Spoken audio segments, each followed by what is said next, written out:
The pervert's laughter echoed off marble and gold. Champagne exploded across white fabric. Deliberate, vicious. And the room swallowed its gasp. "Girls like you should know better," Charles Tucker purred, his fist still tangled in her torn sleeve, eyes bright with the thrill of public cruelty. Manhattan's elite watched from their tables like Romans at the Colosseum. But at the marble staircase, a man in black stood. Unhurried. Lethal. The stranger Nova once saved from bleeding out in an alley.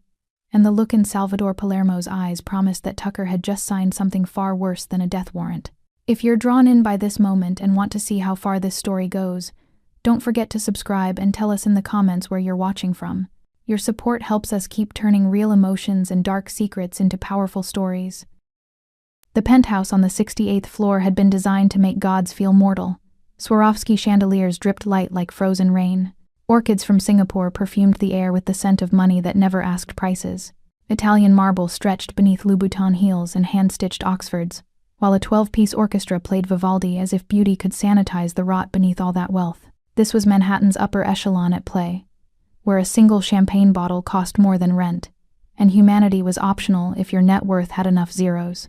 Nova Harris moved through the crowd like water, present but unnoticed, necessary but invisible.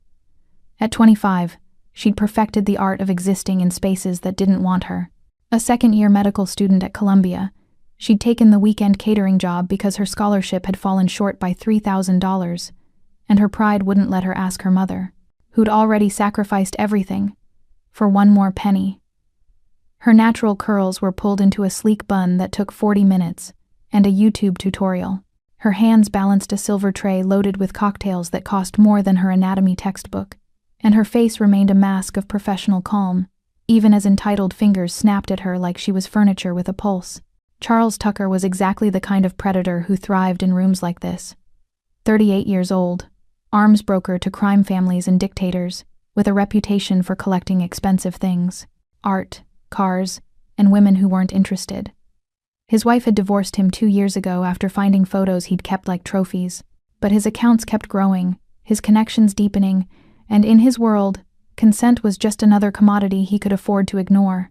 He wore a $15,000 suit and an expression that said he'd never been told no by anyone who mattered. Nova had already deflected him twice. The first time, he'd brushed his hand across her lower back while requesting a refill, fingers lingering too long, pressure too deliberate. She'd stepped smoothly away, smile professional, voice neutral. "Right away, sir." The second time, he'd cornered her near the bar, leaning close enough that she could smell the cognac on his breath and the expensive cologne that couldn't mask something rotten underneath. "You're too pretty to be serving drinks, sweetheart. I have a penthouse in Tribeca. Private, quiet. Could use someone with your talents. I appreciate the offer, sir, but I'm only here for the evening shift." Nova's voice had remained steady, her eyes finding the exit, her body already calculating the fastest route away. Tucker's smile had sharpened. Men like him didn't handle rejection well, especially not from women they'd already categorized as beneath them, as accessible, as ownable by virtue of their uniform and position. The third approach came an hour later, when Nova was refilling champagne flutes at a table near the grand staircase. Tucker appeared beside her, his presence invasive, his cologne overwhelming in the small space between bodies. "You know what your problem is?" His voice carried just loud enough to attract attention from nearby tables. "You think working here makes you equal to the guests, but let me educate you, sweetheart. There's a hierarchy in the world, and you need to understand where you fit." Nova kept pouring, her hand steady despite the adrenaline beginning to spike in her bloodstream. The crystal rim caught lamplight, throwing prismatic shadows across white linen. "I'm just here to serve drinks, sir. If there's something you need." "What I need." Tucker's hand shot out, gripping her wrist hard enough to make her fingers spasm. The bottle tilted. Champagne spilled across the white tablecloth in a golden flood, the liquid catching light like molten metal.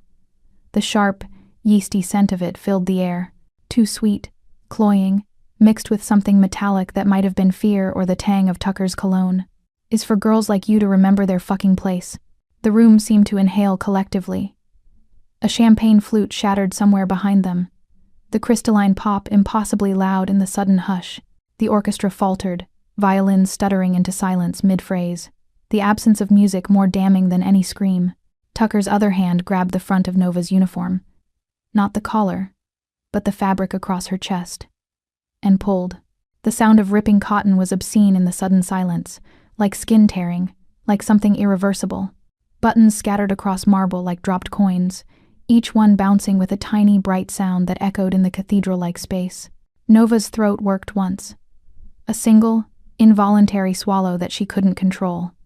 The only betrayal of the scream building behind her teeth. "Oops," Tucker announced to the room, his voice dripping theatrical innocence. Champagne from the bottle he'd snatched from her tray arced through the air in slow motion, splashing across her exposed skin, her torn shirt, the floor. The cold liquid hit like a slap, metallic, sweet, and vicious. What a mess. Maybe next time you'll be more careful, sweetheart. Nova stood frozen. Not from fear, but from the surreal violence of it. The cold champagne soaking through fabric. The weight of 200 stares. The phone cameras rising like 100 glowing eyes, capturing her humiliation for social media entertainment. Her father's voice echoed in her memory. "When they try to break you, baby girl, you stay standing. You breathe. You survive. Then you win." She met Tucker's eyes. Not with tears, not with rage, but with something colder. Recognition. He thought this was power. He had no idea what power actually looked like. "I'll get this cleaned up immediately, sir," Nova said quietly, bending to retrieve the shattered champagne flute, her torn uniform gaping but her spine straight, her hands steady despite the humiliation burning in her chest like swallowed fire. Tucker laughed, high and sharp, a sound designed to invite others to join the mockery. "That's more like it. Good girl." But as Nova straightened, covering herself with one arm while balancing broken glass in the other, her eyes swept across the room and locked onto a figure she'd been unconsciously tracking all evening. Salvador Palermo sat alone at a corner table near the staircase, his whiskey untouched, his posture deceptively relaxed. His hand tightened around his glass. Slowly, deliberately, the crystal creaking under the pressure of his grip. But his eyes, dark, ancient, and absolutely lethal, were fixed on Charles Tucker's wrist, with the kind of focus an apex predator reserves for prey that's just made a fatal mistake. The muscle at his jaw jumped once, visible even from across the room. Their gazes met for half a second. Nova's breath caught, sharp, audible, a tiny inhalation that tasted of champagne and blood. Recognition slammed through her like a second heartbeat. She knew that face. Older now, harder, but unmistakable. 6 months ago, she'd found him bleeding out in an alley near her clinic. A bullet wound in his side, his men nowhere in sight. She'd used her father's field techniques, stitching him with steady hands while he drifted in and out of consciousness, never asking his name, never calling the police. When she'd finished, she'd disappeared before his people arrived. She'd saved his life. And now he was watching hers get shredded in public. Salvador's jaw tightened almost imperceptibly. His fingers, resting on the white tablecloth, curled slowly into a fist. But he didn't move. Not yet. He was waiting, measuring, calculating, the way a chess master watches pawns destroy themselves before the king makes his move. In the kitchen, Nova finally let herself shake. The fluorescent lights were harsh and unforgiving. The broken glass clinked in the trash bin. She braced her hands against the steel counter, her torn uniform hanging open, champagne sticky on her skin, the humiliation of physical weight pressing against her ribs. The sous chef, a kind-faced woman in her 50s, appeared with a fresh uniform. "Honey, are you all right? That man should be arrested. Do you want me to call?" "I'm fine," Nova said automatically. The lie practiced and smooth. "Just need a minute." But she wasn't fine. Something had shifted inside her. Not breaking, but hardening. Like carbon under pressure, transforming into diamond. 20 minutes ago, she'd been invisible. Now she'd been marked, humiliated, reduced to entertainment for people who'd never worked a day that left their hands bleeding. Nova exhaled slowly, deliberately, forcing the air from her lungs until they burned. The smell of industrial soap and stainless steel filled her nose. Clean, sharp, nothing like the cloying sweetness of champagne. The smell of blood that night was cleaner than champagne. 6 months earlier, rain hammered the alley in sheets, mixing with something darker pooling beneath the man's body. The air smelled of copper and rain-soaked concrete. Pure, honest, nothing hidden. Nova had almost missed him. Just another shadow among garbage bags, until she'd heard the wet, labored breathing that her training recognized as tension pneumothorax. She dropped her backpack, her exhaustion evaporating into clinical focus. "Sir? Can you hear me?" His eyes had opened, dark, alert despite the blood loss, calculating even in extremis. "Don't." His voice rasped. "Don't call anyone. You've been shot. You need a hospital." "No hospitals. No cops." His hand had grabbed her wrist with surprising strength. "Please." Nova should have run. Should have called 911 anyway. Should have done any of the things a rational person would do when finding a gunshot victim who explicitly refused help. Instead, she'd assessed. Entrance wound right flank, no exit. Likely missed major organs but significant bleeding. Pulse thready but stable, airway clear. Her father's voice had echoed from 1,000 childhood lessons. Sometimes, baby girl, you save the life first and ask questions never. She'd used her backpack's contents. A clean t-shirt for packing, her jacket for pressure, her student ID as a makeshift occlusive dressing. Her hands had worked with the muscle memory of a surgeon's daughter raised in emergency rooms where gang violence and poverty made rules flexible and ethics gray. "Stay with me," she'd murmured, her fingers checking his pulse, her phone's flashlight revealing a face carved from dangerous angles and dark certainty.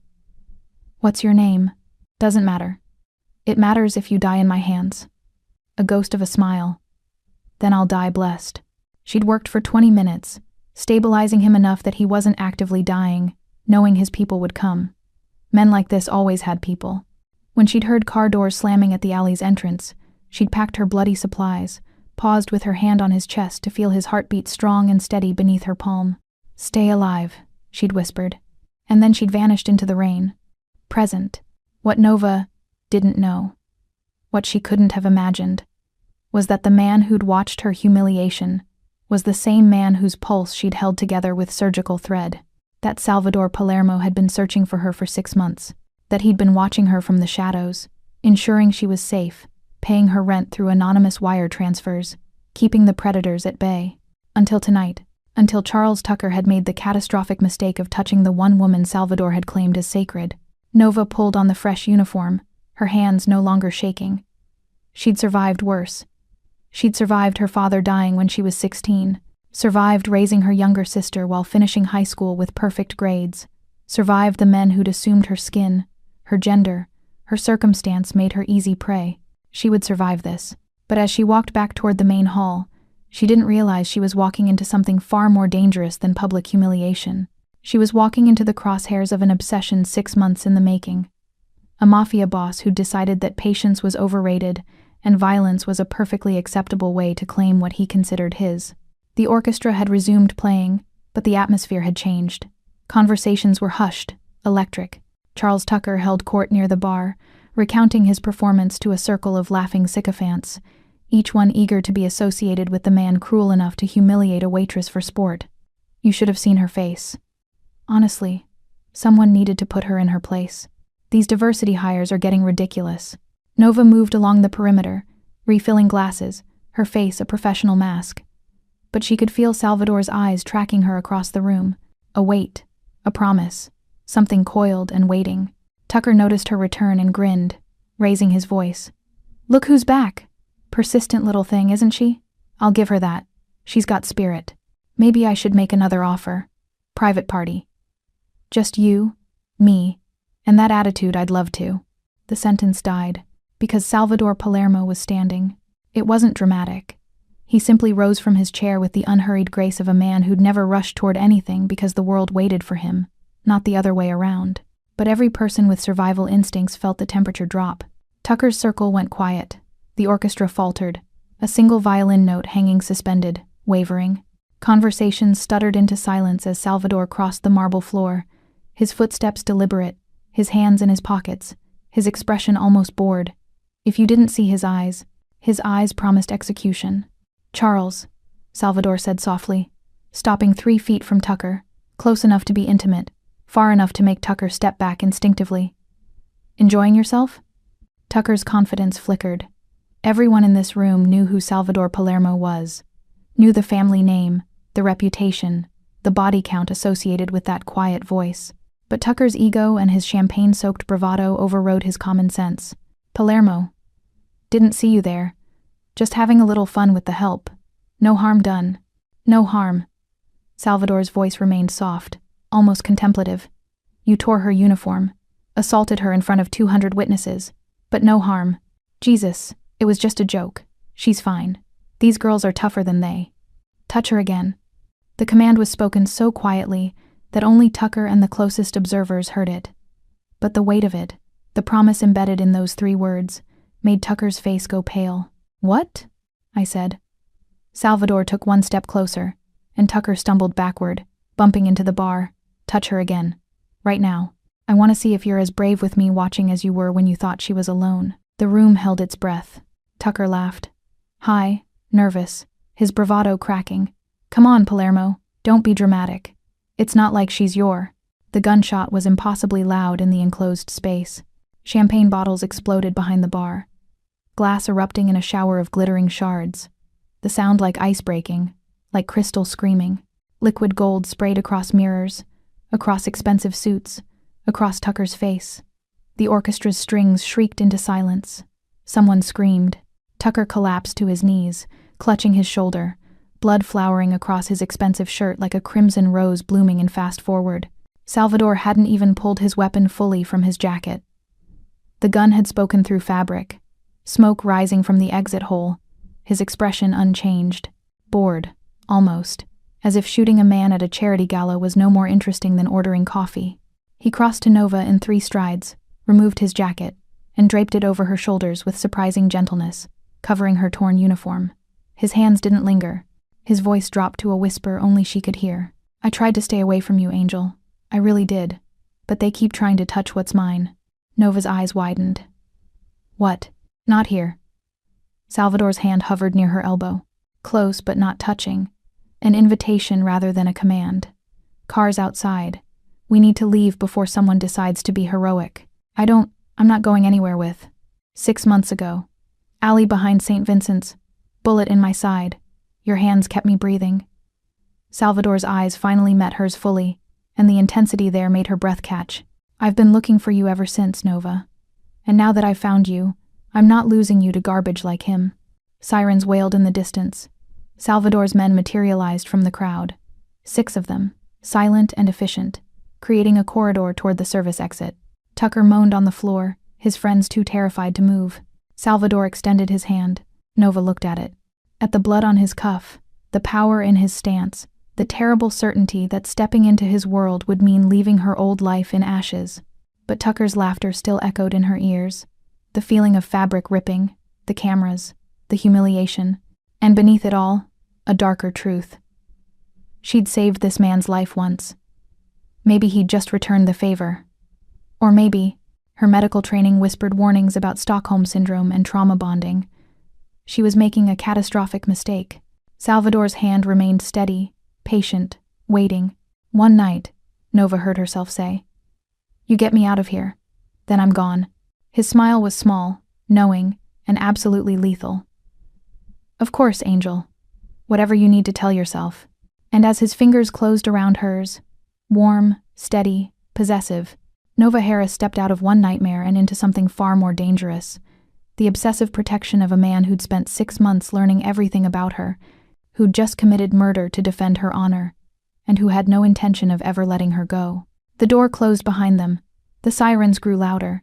And in the penthouse above, Charles Tucker bled on Italian marble while 200 witnesses tried to unsee what they'd just learned, that waitresses could be queens if the right king decided to claim them, that humiliation could trigger wars, and that Salvador Palermo, the elusive head of the city's most dangerous crime family, had just declared open season on anyone stupid enough to touch the woman he called Angel.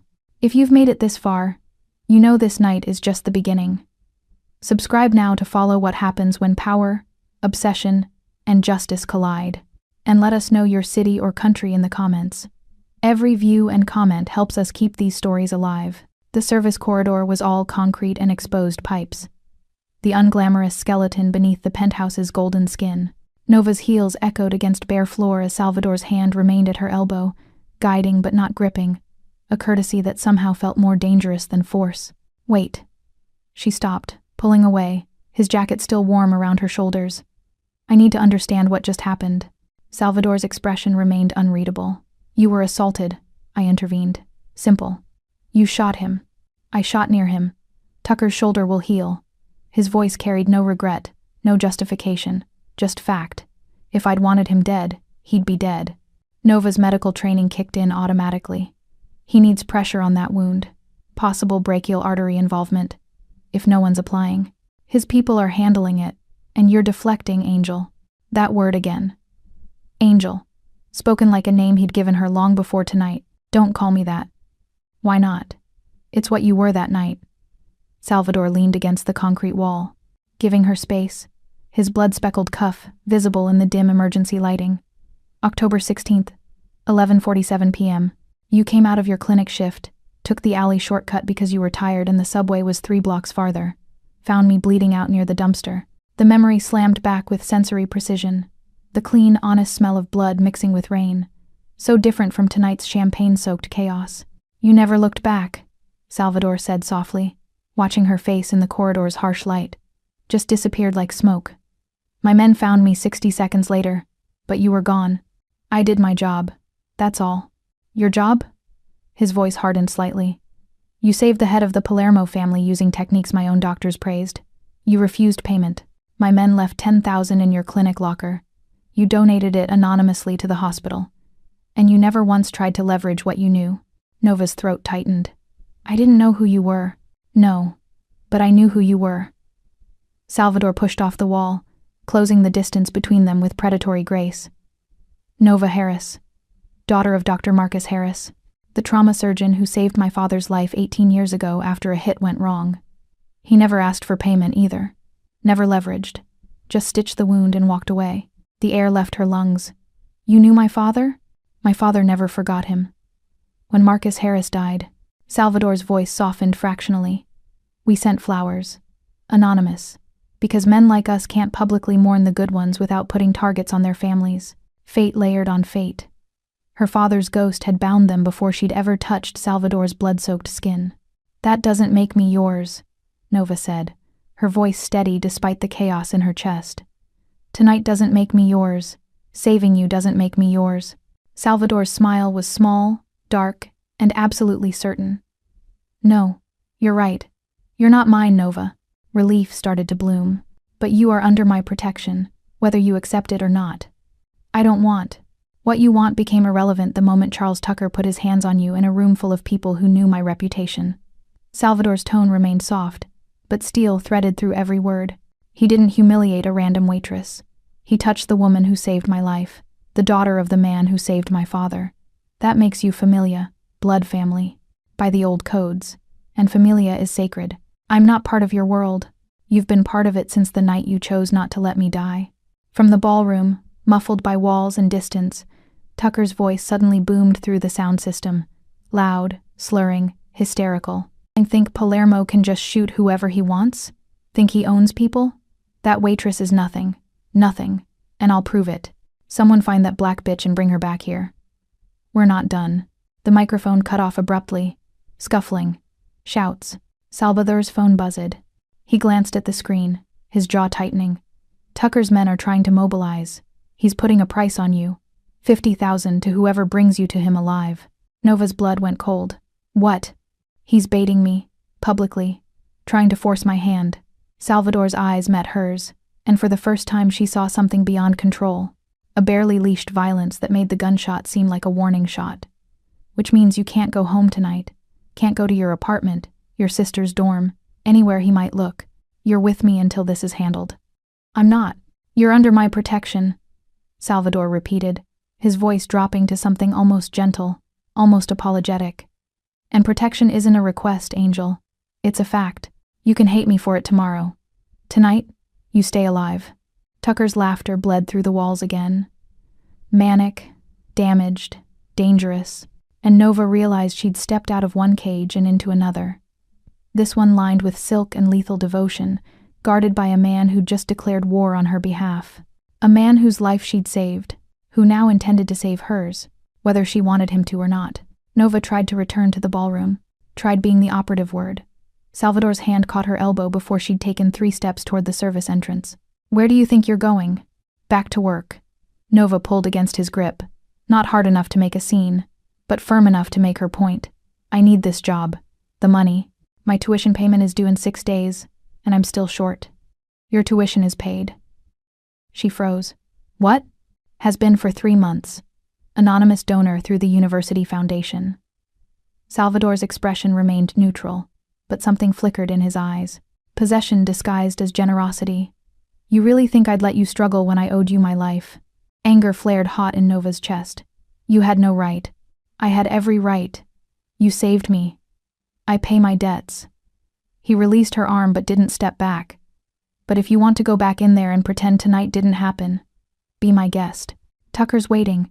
His friends are waiting. Every phone in that room has footage of your humiliation going viral as we speak. The truth of it hit like a physical blow. She was already ruined, at least in the eyes of Columbia's administration, which frowned on students whose faces appeared in tabloid scandals involving mafia violence and torn uniforms. I can't just leave.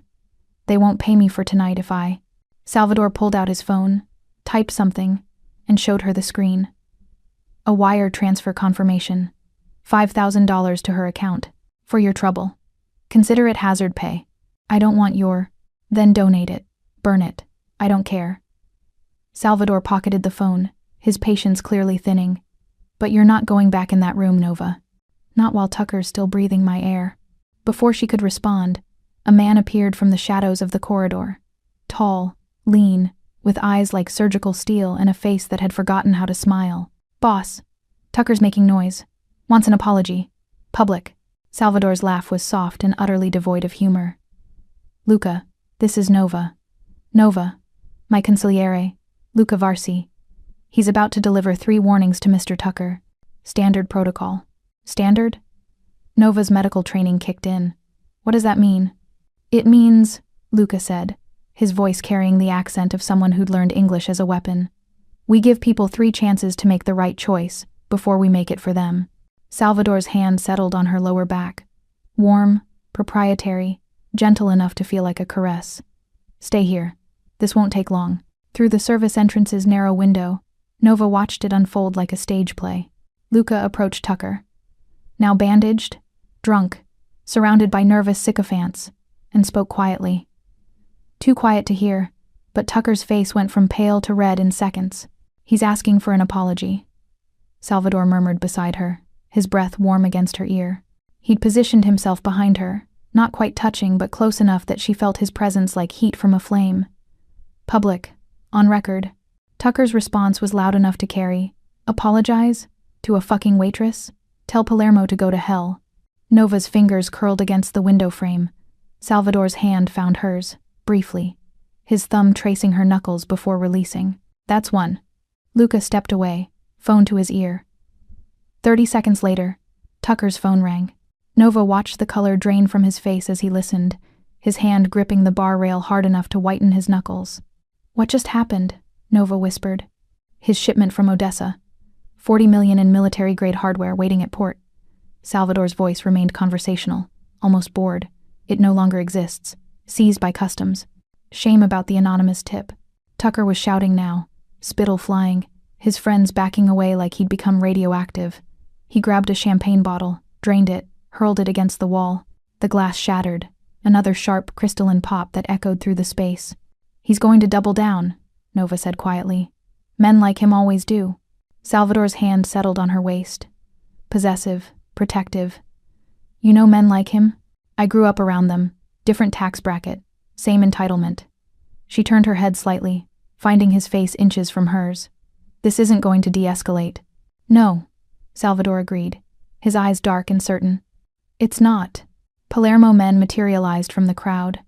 6 of them, positioned at exits, flanking Tucker's group. A silent perimeter that screamed jurisdiction. Tucker noticed, his eyes widening, then narrowing with alcohol-fueled bravado. Fuck this. Tucker pushed past Luca, his gaze scanning the room until it landed on the service entrance, on the window where Nova stood visible in the corridor beyond. You think you can hide her? She's just a... He never finished the sentence. Because he crossed the invisible perimeter Luca's men had established, shoved past a server carrying a tray, champagne flutes crashing to the floor in a cascade of breaking glass, and grabbed for the service entrance door handle, reaching for Nova even through glass and steel. Time slowed to syrup-thick seconds. Salvador moved like violence given form. One moment behind Nova, the next crossing the ballroom floor with lethal intent. Chairs scraped, crystal shattered. The orchestra's strings died mid-note. That same eerie silence that had followed Tucker's first assault. Touch her again. The words were soft, deadly, a final offer disguised as a command. Tucker sneered. Drunk, desperate, too stupid to recognize extinction when it spoke. Or what? You'll shoot me again? In front of everyone? You're done, Palermo. That bitch isn't worth. His hand shot out, grabbing Nova's wrist through the open service door she'd instinctively backed toward. The fabric of her fresh uniform strained under his grip. His fingers dug into her pulse point, claiming, hurting, reducing her to an object in his power play. Nova's pulse hammered against his fingers, visible, vulnerable, betraying the calm she tried to maintain, and Salvador's world went red. The gunshot was impossibly loud. Champagne bottles exploded behind the bar in a cascade of glass and gold liquid. Tucker's shoulder bloomed crimson, his scream cutting through shocked silence. He collapsed, his grip on Nova releasing as he clutched the wound, blood seeping between his fingers. Salvador was there in 3 strides. He removed his jacket, blood-speckled, expensive, still warm from his body, and draped it over Nova's shoulders with a gentleness that contradicted the violence humming through him. His hands lingered on her shoulders, his breath warm against her temple, his whisper for her alone. They keep touching what's mine. Nova's heart hammered against her ribs. Fear and something darker, something that recognized the possessive claim in his voice and didn't entirely hate it. Sirens wailed in the distance. Salvador made a gesture. Subtle, efficient. Every door in the penthouse locked simultaneously with pneumatic hisses. Palermo control, absolute and unquestioned. Luca, Salvador said calmly, never taking his eyes off Nova. Clean this up. No one leaves until phones are collected and stories aligned. Tucker gets medical attention. Then he gets delivered to his people with a message. She's off limits, permanently. And if they refuse the message? Luca asked. Salvador's smile was all teeth and no warmth. Then we send it again. Louder. 20 minutes later, the ballroom was a choreographed masterpiece of controlled chaos. Medics, clearly on Palermo payroll, and worked on Tucker with professional efficiency while phones disappeared into evidence bags. Witnesses received discreet envelopes, and the orchestra packed instruments with hands that had learned not to see. Nova sat in a private lounge off the main hall, a room designed for VIP guests with leather furniture and amber lighting that made everything feel like a dream or a nightmare. Her hands trembled now that the adrenaline was crashing. The delayed shock. Her training identified, common after trauma. Salvador knelt before her, a first aid kit open on the coffee table. You're bleeding. I'm fine. Your arm. Glass cut. His fingers were gentle as they pushed up her sleeve, revealing a 3-inch gash along her forearm, probably from when she'd retrieved the shattered champagne flute after Tucker's first assault. It's superficial, doesn't need. Let me. Not a command. A request. Soft enough to surprise her. Nova watched as Salvador cleaned the wound with steady hands, his touch clinical but intimate. He'd done this before. Knew pressure points. Knew to work from clean to dirty edges. Knew exactly how much antiseptic burn to warn her about. You've had medical training, she observed. Tactical field care. You learn quickly when your men are bleeding. His eyes flicked up to hers, dark and intense. Or when a woman saves your life in an alley and you want to understand how she made miracles look routine. The butterfly bandage went on perfectly. His thumb lingered over her pulse point, feeling the rabbit-fast beat, the evidence of her fear. You're safe now, Salvador murmured. Safe. Nova pulled her arm back, his jacket still wrapped around her shoulders. You just shot a man. Again. How is any of this safe? You're safe while you're under the Palermo name.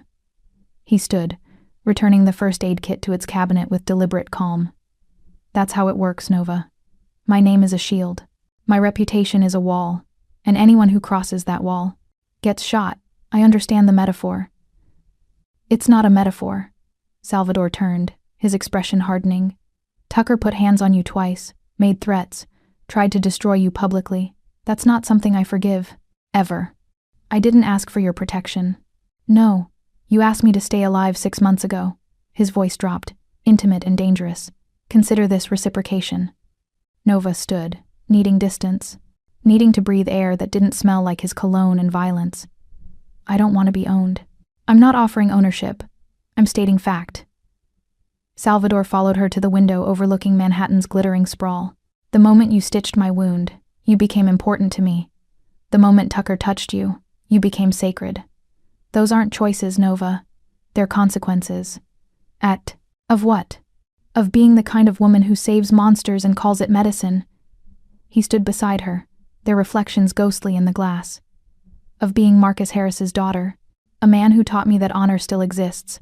Of being you. The word hung between them, loaded with months of obsession she was only beginning to understand. Nova's phone buzzed. Dr. Porter's name lit the screen. Reality crashing back. Where are you? Porter's voice was tight with worry. You missed rounds. Your shift started 40 minutes ago.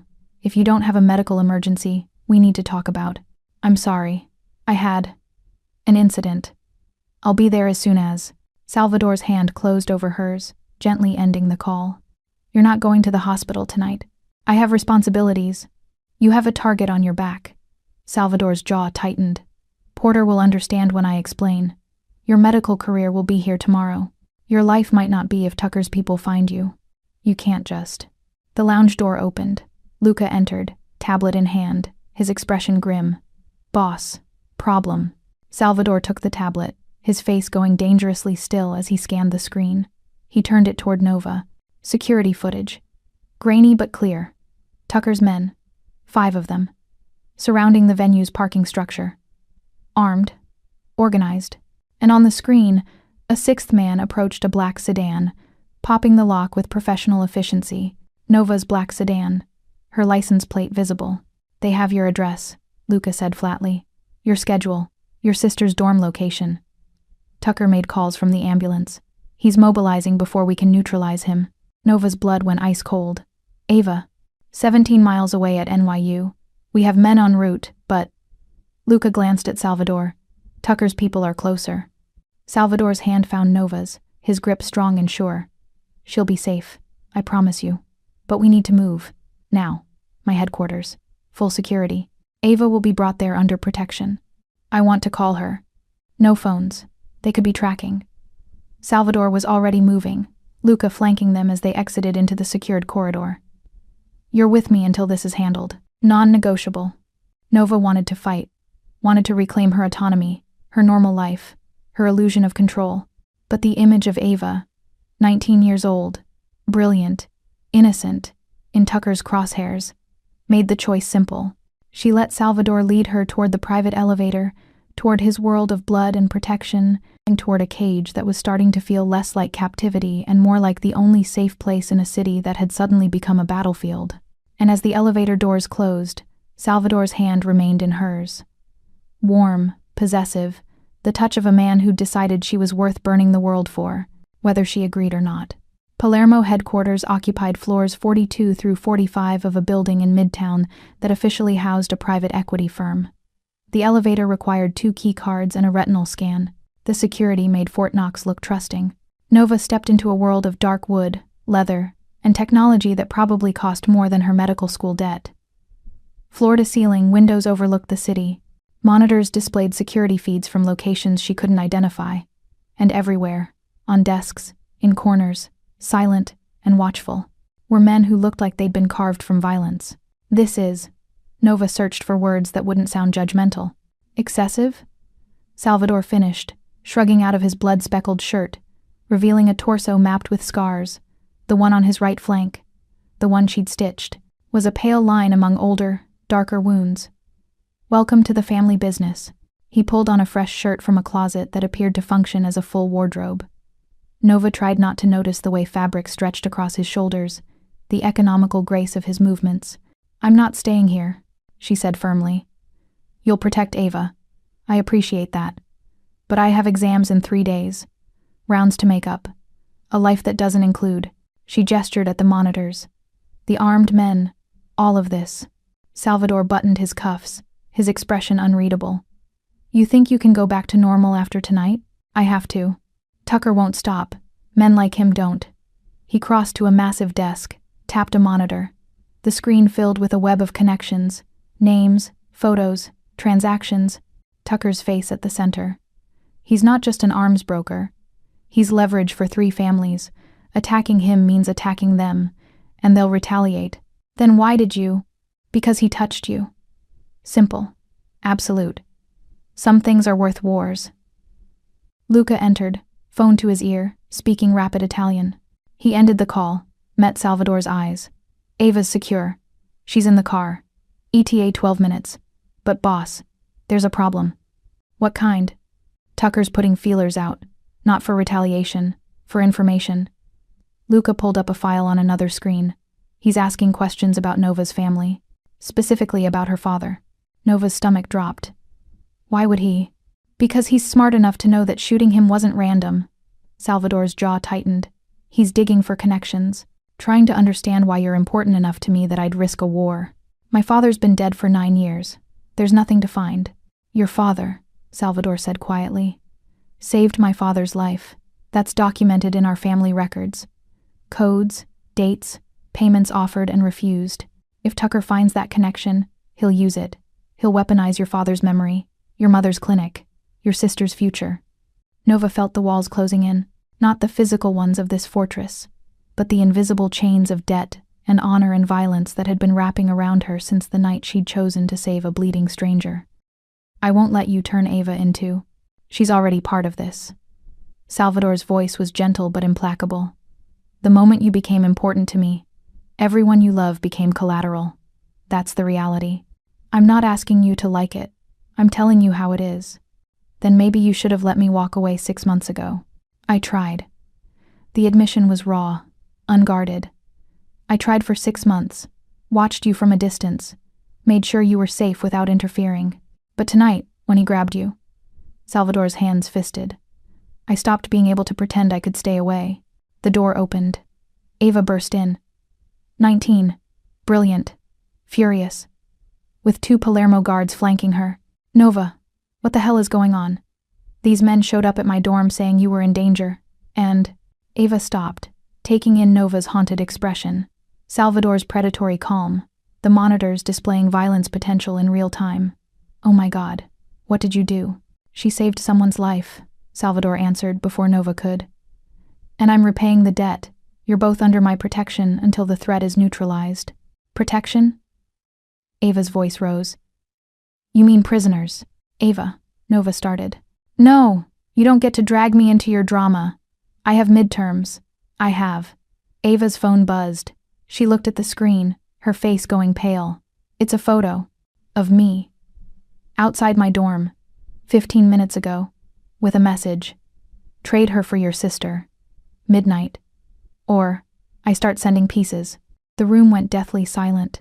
Salvador took the phone, examined it, handed it to Luca, who immediately began tracing. His expression was carved from ice. Tucker's moving faster than expected. Nova's world tilted. Ava, I'm so sorry. I didn't. No blood for me, Nova whispered, her father's rule echoing from childhood. That was his one requirement. He patched criminals, but he never let their violence touch us. Your father's rule, Salvador said, his hand finding hers, their fingers intertwining with a naturalness that should have felt wrong but didn't, was beautiful, noble, and utterly impossible to maintain once you stepped into my world. Then I'll step out. Too late, Angel. His thumb traced her knuckles. But I'll honor it as much as I can. No blood on you. I'll keep it off your shoes, off your hands, off your conscience. His eyes met hers, dark and certain. But blood will be spilled. That's non-negotiable. The burner phone on Luca's desk buzzed. Unknown number. He put it on speaker. Tucker's voice, slurred but venomous. Palermo, I know you're listening. Here's the deal. The waitress. Delivered to me, publicly, at the meatpacking district warehouse. Midnight. She kneels. She apologizes. She stays the night. Then I might forget you shot me. And if I refuse? Salvador's voice was deceptively calm. Then I start with the sister. She's pretty. Younger. Probably worth more on certain markets. Tucker's laugh was wet, unhinged. Your move, boss. You have 4 hours. The line went dead. Ava was shaking. Nova pulled her close, her mind racing through scenarios, each one darker than the last. Salvador turned to Luca. Full tactical. I want every man we have. Tucker's warehouse is about to become a graveyard. No. Nova's voice cut through the room. No direct assault.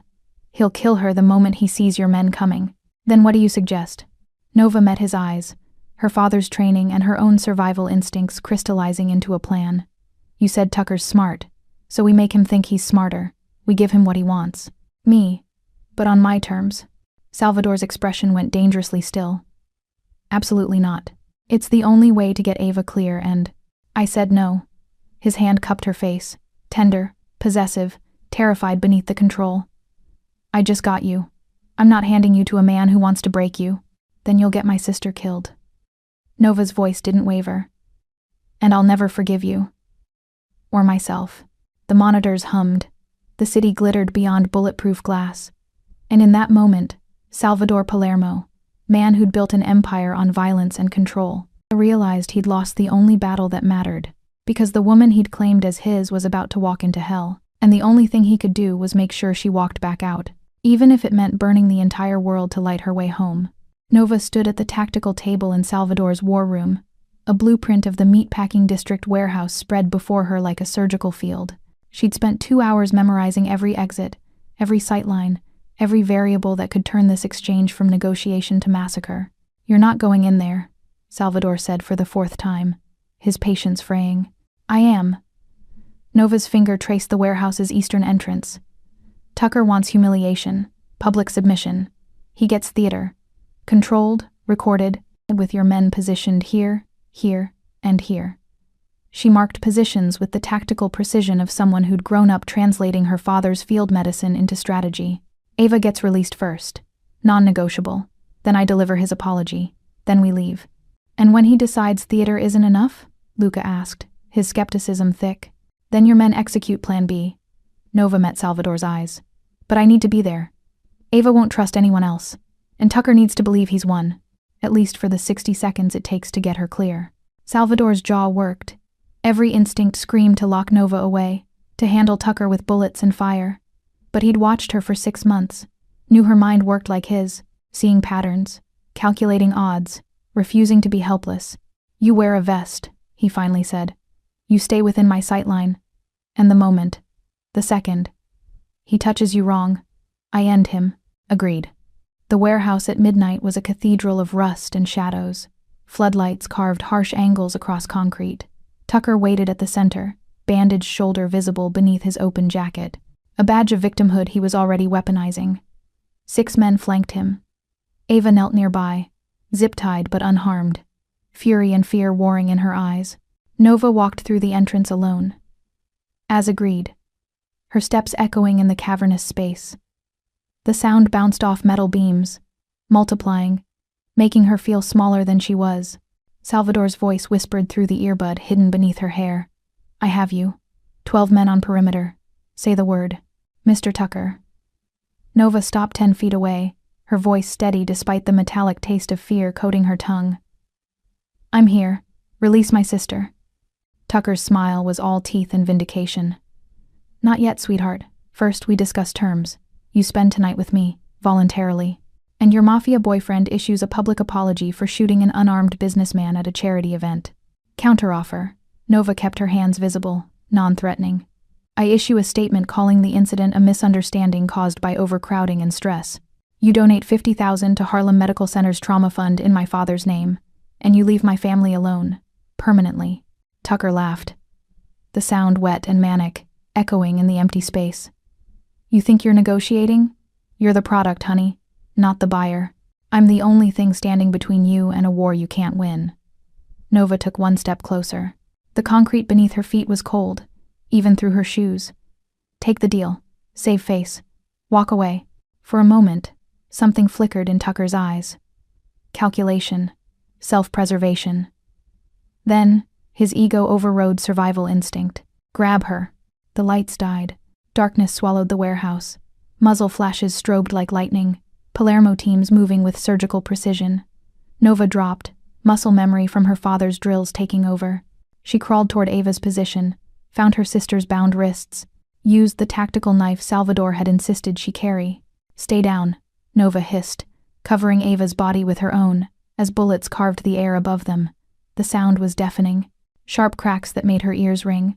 the whistle of metal passing too close. A guard, one of Tucker's, stumbled into their path, clutching his side, blood pulsing between his fingers. The copper smell filled the air, mixing with cordite and fear sweat.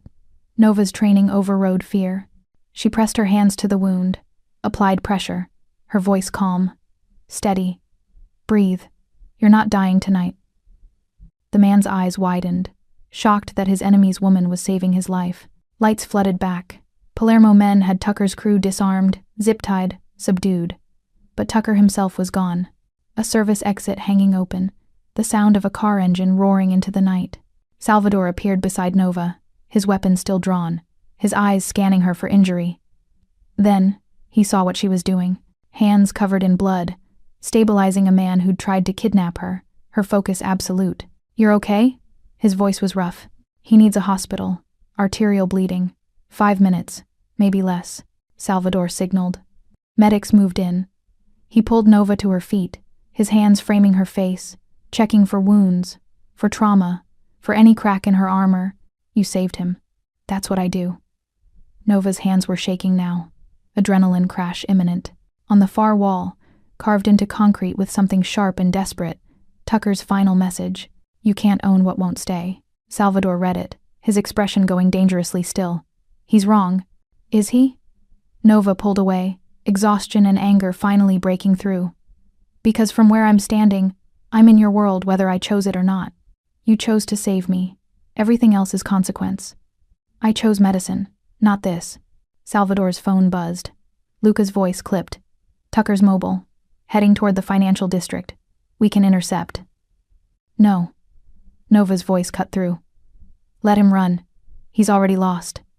The moment he tried to take Ava, he became a kidnapper. The moment he pulled a gun at your headquarters, he became a terrorist in the eyes of federal law. We don't need bullets. We need lawyers."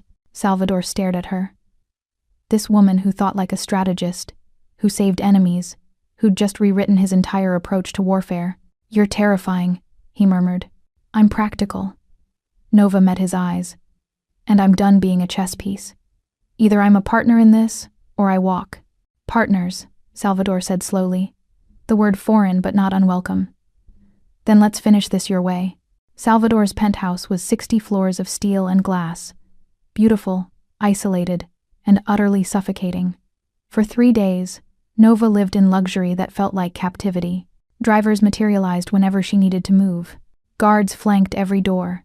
And Salvador's presence was constant, watchful, protective, overwhelming. On the 4th morning, Nova found him in the kitchen, cooking. "You cook?" She stood in the doorway, wearing his shirt, the one he'd left on her chair the night before, still warm from his body heat. "Eggs, coffee, basic survival." Salvador didn't turn, but she saw the tension in his shoulders ease at her voice. "You slept." "You slept. 3 hours, better than the first 2 nights." She moved to the counter, accepting the mug he slid toward her. Black, no sugar. He'd learned her preferences through observation. "This has to stop, Salvador." "The coffee?" "The cage." Nova set the mug down. "Protection that feels like prison. Drivers who are actually guards. A penthouse with bulletproof glass and biometric locks. I can't breathe." Salvador finally turned, his eyes dark and tired. "Tucker's still out there. His people are being systematically dismantled by your lawyers and the FBI. Luca showed me the reports. Tucker's assets are frozen. His contacts are fleeing. He's finished." Nova crossed her arms. "So when does my life go back to normal?" "It doesn't. Simple, brutal, honest. That night at the gala changed everything. You're connected to me now. That connection has consequences. I didn't ask for this." "No. You asked me to stay alive." Salvador moved closer, his hand reaching for hers, then stopping, seeking permission. 6 months ago, you made a choice.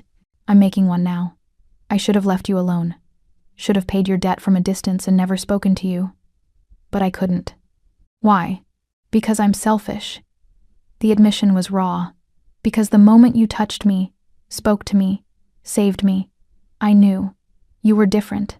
Sacred. Mine. I'm not property. No."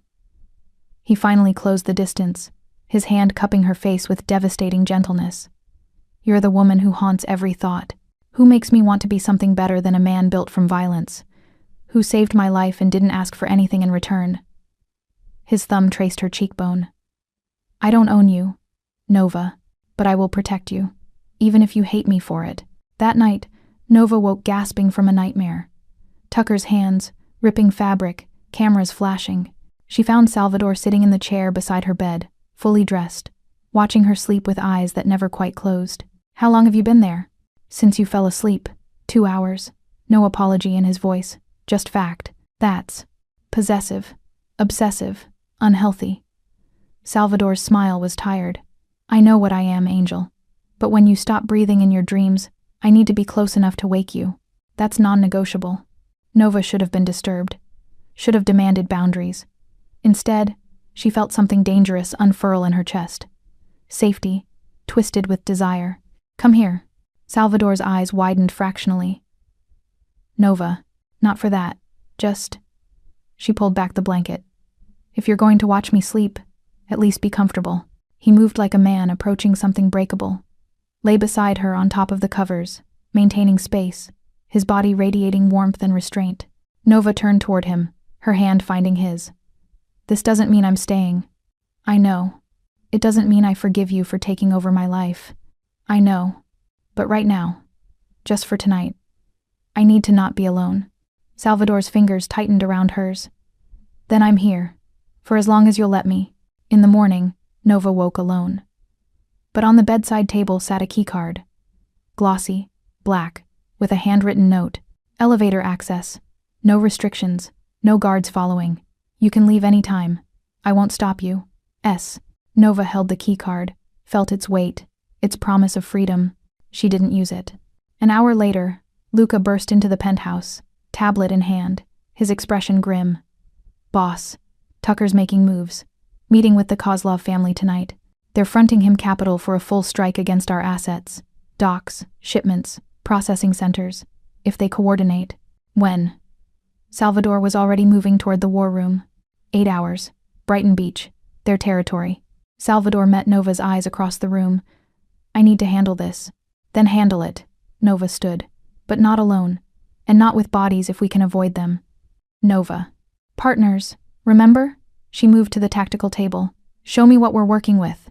The Palermo war room hummed with controlled urgency. Maps covered every surface. Financial records scrolled across screens. Salvador's team, 15 men, each one deadly, waited for orders. Standard protocol, Luca suggested. Hit the meeting. Tucker and Kozlov don't walk out. No. Nova's voice cut through the planning. Tucker wants Salvador to react with violence. It plays into his victim narrative. We give him something else. Salvador leaned against the table, arms crossed, eyes on her. What are you proposing? Nova pulled up Tucker's financial records. Data Luca's team had compiled. His legitimacy comes from shell corporations, defense contracts, political donations that look legal but fund operations through third parties. Her finger traced connections. We expose it. All of it. Federal auditors, IRS, FBI. We don't kill him. We make him radioactive. That takes time we don't have, Luca countered. Then we accelerate. Nova turned to Salvador. You have contacts in federal law enforcement. People who owe you favors. Use them. And Tucker's lieutenants. She pulled up 2 files. Marcus Chen and David Volkov. Both have families. Both are in this for money, not loyalty. Flip them. Offer protection, immunity, new lives. They testify. Tucker collapses. Salvador stared at her. This woman who strategized like a general, who found bloodless solutions to problems he'd always solved with bullets. You really believe this will work? I believe it's worth trying before we start killing people. Nova met his eyes. My father's rule. No blood unless there's no other choice. Your father, Salvador said quietly, would be proud of you. They executed with surgical precision. Federal raids on Tucker's shell companies. IRS audits that revealed money laundering. Chen and Volkov, offered deals by prosecutors, turned state's evidence within hours. By sunset, Tucker was a fugitive, not from Palermo, but from federal charges that guaranteed decades in prison. Then Nova's phone rang. Dr. Porter, her voice shaking. Nova, there's a man here. At the clinic. He has a gun. He's asking for you. Says if you don't come, The line went dead. Salvador's car broke every traffic law, reaching Harlem Medical Center. Nova was out before it stopped, Salvador and Luca flanking her, weapons drawn but concealed. Inside, the clinic was eerily quiet. Patients had been evacuated. Dr. Porter stood at the center of the waiting room. Tucker behind her, gun pressed to her temple, his face haggard and desperate. There she is. Tucker's laugh was unhinged. The waitress who started a war. Come closer, sweetheart. Let's finish this. Let her go. Nova's voice was calm, the same tone she'd used in trauma bays, talking down panicked patients. Dr. Porter has nothing to do with this. She has everything to do with it. She's your mentor, your weakness. Tucker's finger tightened on the trigger. You took everything from me. I take something from you. Salvador moved. Weapon rising. Shot calculated. No. Nova stepped between them. Between Salvador's gun and Tucker's desperation. Salvador. Lower it. Nova. Lower it, please. She met his eyes, saw the war raging there. Protection versus trust. Let me handle this. Salvador's jaw worked. Then, slowly, he lowered the weapon. Nova turned to Tucker, hands visible, voice steady. You're right. I took everything.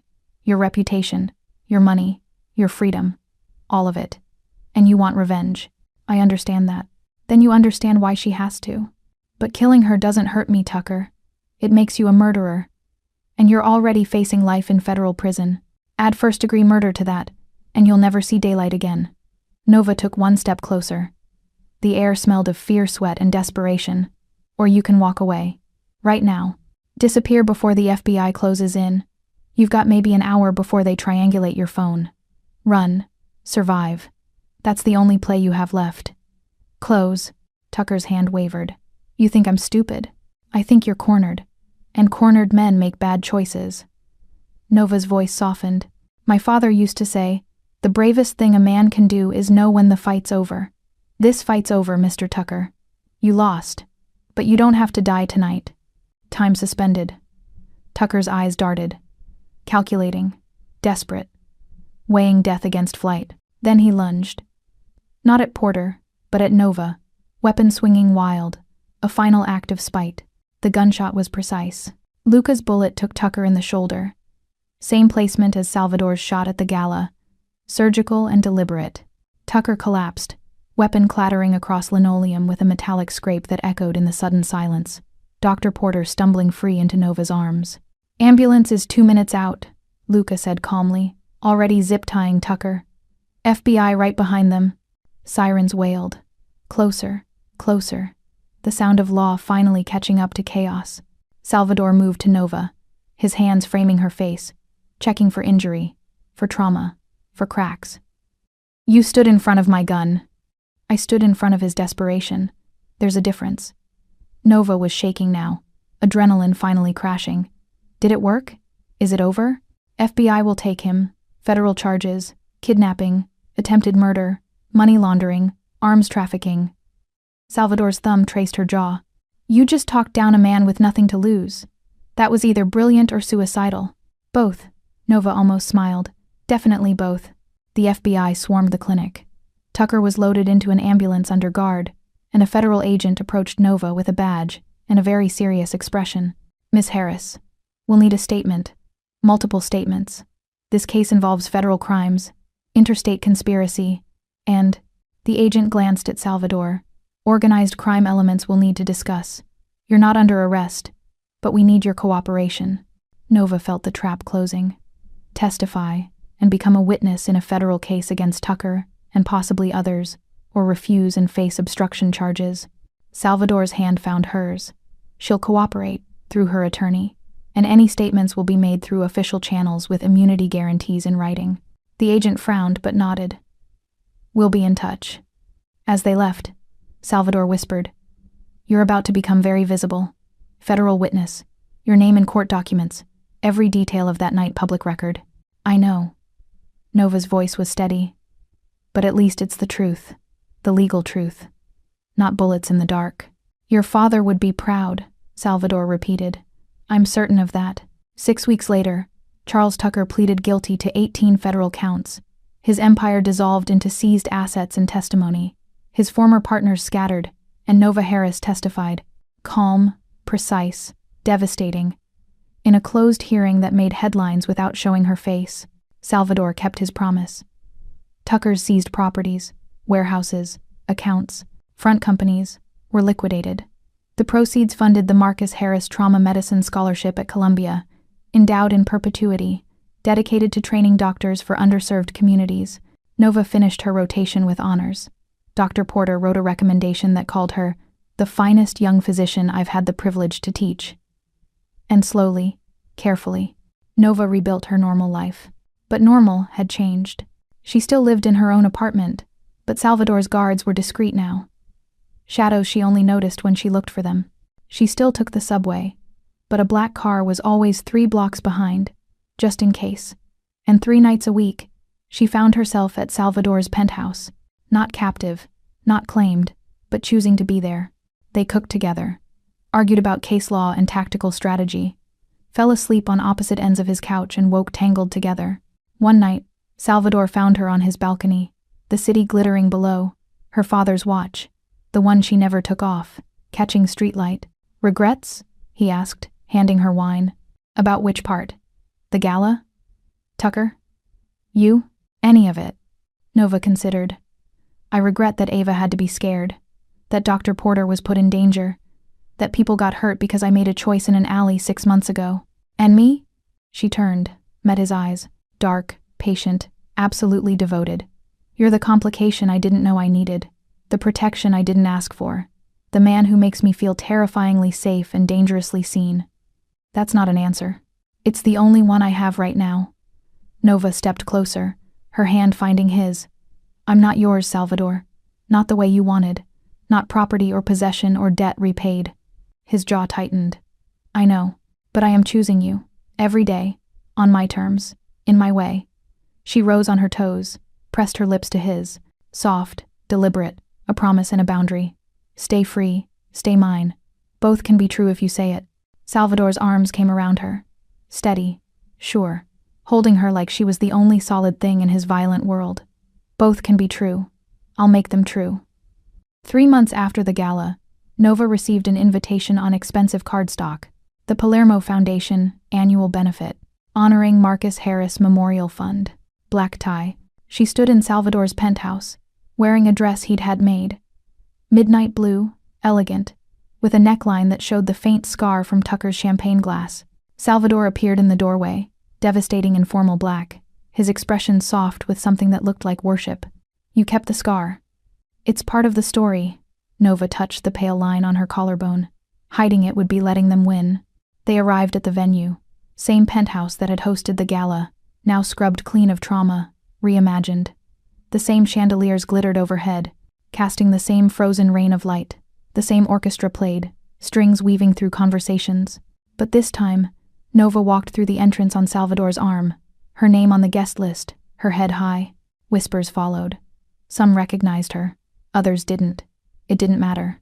The air smelled different now, still perfumed with expensive orchids, still carrying the sweet tang of champagne, but without the metallic edge of fear. Nova breathed it in, let it fill her lungs without choking her. Dr. Porter approached, embraced her. The scholarship board met today. First recipient selected, a brilliant young woman from Chicago. Single mother, working full-time, putting herself through medical school. Your father would have loved her story. Nova's eyes burned. "Thank you. For everything. You earned it, all of it." Porter glanced at Salvador, assessing, protective. "And you take care of her. Or answer to me." Salvador's smile was genuine. "She takes care of herself, doctor. I just make sure the world knows it." As the night unfolded, Nova found herself at the same spot where Tucker had torn her uniform. Now standing with a glass of champagne she'd chosen, wearing clothes that fit her perfectly, speaking to people who knew her name and her value. The orchestra swelled into Vivaldi, the same piece they'd been playing that night. For a moment, Nova's breath caught, her pulse visible at her throat. Just a flicker, a memory of terror. Salvador's hand settled at her waist, grounding, asking permission. "We can leave." "No." Nova's fingers tightened around her glass.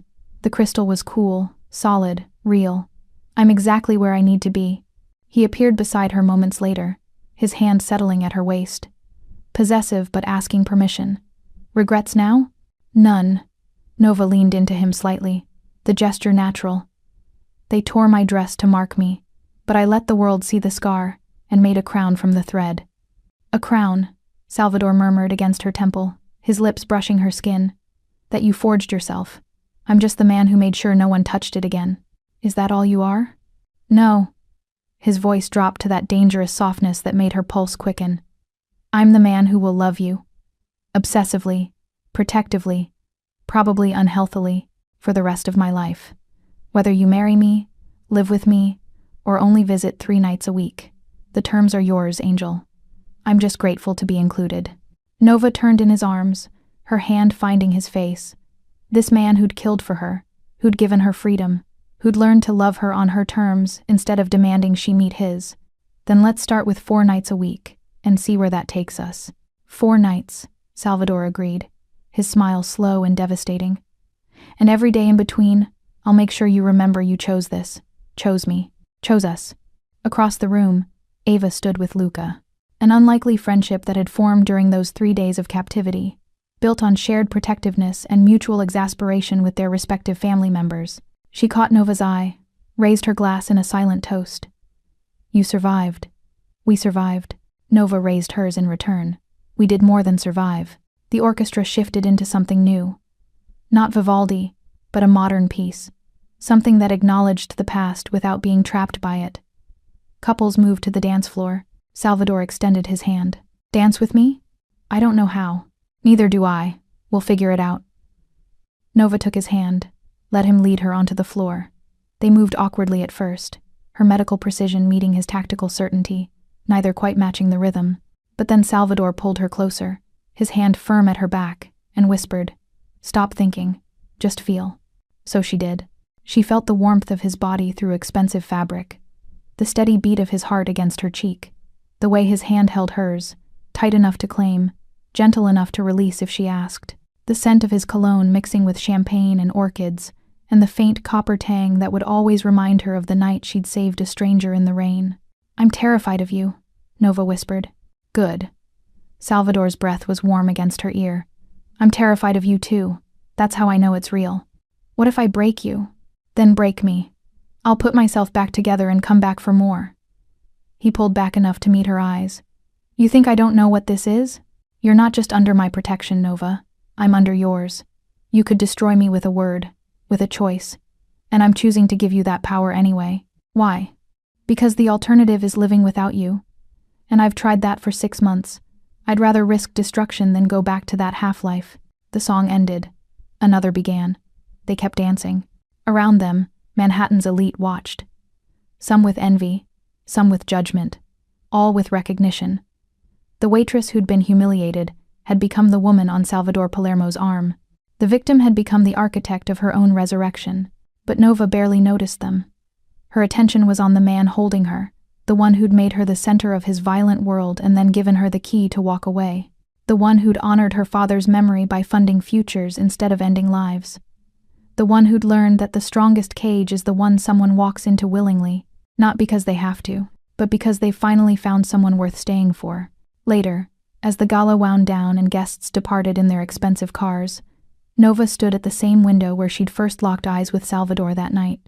The city glittered below, and different, eternal, full of stories like hers playing out in penthouses and alleys and everywhere in between.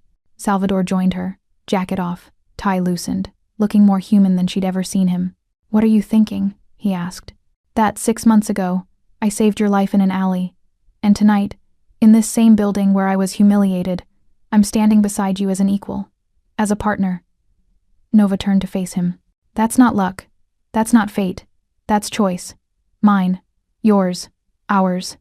And tomorrow? Salvador asked quietly. When the honeymoon phase ends and you remember all the reasons this shouldn't work, tomorrow I'll wake up in my own apartment, go to my shift at the hospital, study for my boards, live my life.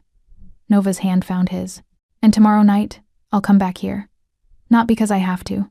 Not because you're protecting me, but because I choose to. 4 nights a week, Salvador reminded her, his smile small and genuine. 4 nights, Nova confirmed. with the understanding that the number might change, might increase. Might. She paused, let the weight of possibility hang between them. Become all of them. Eventually. Eventually. Salvador repeated the word like a prayer. I can work with eventually. They stood together in the silence of the empty penthouse, the city breathing below them, the night stretching out with all its dangerous possibilities. And in that moment, Nova Harris, daughter of a hero, savior of a monster, woman who'd survived humiliation and turned it into power, understood something fundamental. Freedom wasn't the absence of cages. It was having the key, and she'd kept Salvador's keycard in her wallet every single day since he'd given it to her, not because she needed permission to leave, but because having the choice made staying feel like victory instead of surrender. Take me home, she whispered. Salvador's hand tightened on hers. Your apartment or… Here. Home is here. For tonight. Nova met his eyes. Tomorrow, I might change my mind. But tonight, I'm exactly where I choose to be. And as Salvador led her away from the windows, away from the city's judgment, and into the private sanctuary he'd built for her without knowing if she'd ever use it, Nova felt the last piece of her shattered control click back into place. Not the control of walls and distance, but the control of choosing her own cage, of forging her own crown from the threads of torn fabric, of taking the humiliation that was meant to destroy her and turning it into the foundation of something unbreakable. Tucker had tried to mark her. Salvador had tried to claim her. But in the end, Nova Harris had marked herself, with scars worn proudly, with choices made consciously, with a love built on equal terms instead of desperation or debt. The smell of champagne no longer made her flinch. The sound of tearing fabric no longer haunted her dreams. And the man watching her sleep from the chair beside her bed, obsessive, protective, probably unhealthy, was the man she'd chosen to let in. On her terms, in her time. With her father's voice echoing approval from wherever heroes went when they died too young. When they try to break you, baby girl, you stay standing. You breathe, you survive, then you win. Nova had done more than win. She'd rewritten the rules entirely. And as she drifted toward sleep, Salvador's hand warm in hers, the city glittering beyond bulletproof glass, Nova Harris smiled, because the waitress they'd tried to humiliate had become the queen who'd claimed her own throne. And she was just getting started.